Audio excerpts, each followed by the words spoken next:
Alright guys, how's it going? I hope you're doing very well. Now this actually comes from a tip on Facebook and the user is called Andreas. I won't try to pronounce his second name because I'll just butcher it.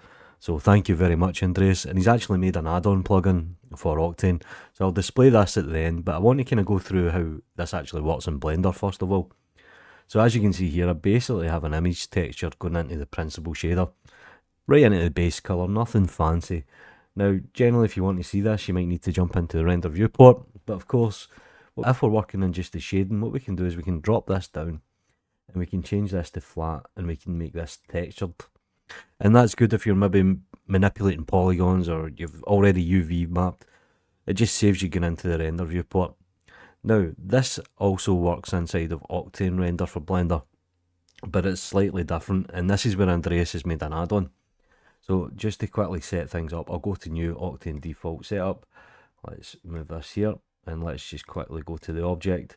Okay, so Octane material nodes, they pretty much work the exact same way as Blender cycles or Eevee. So I'll just need an RGB image node here and I'll just put it into the albedo and I'll just quickly open up the same image here.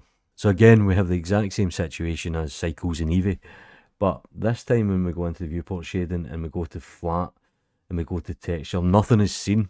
And the reason for this is we don't actually have a Blender Cycles or Eevee node.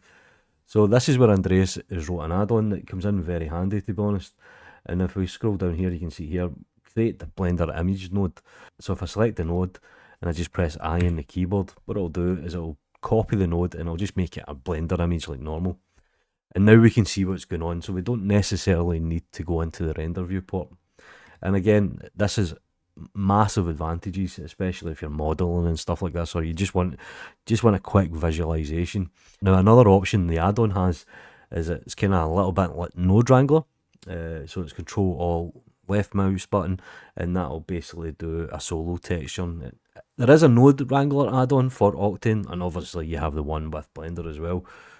So what we can do is Control Alt and that'll bypass the node and it'll set it up as a solo node for you. Pretty cool, to be honest, pretty easy.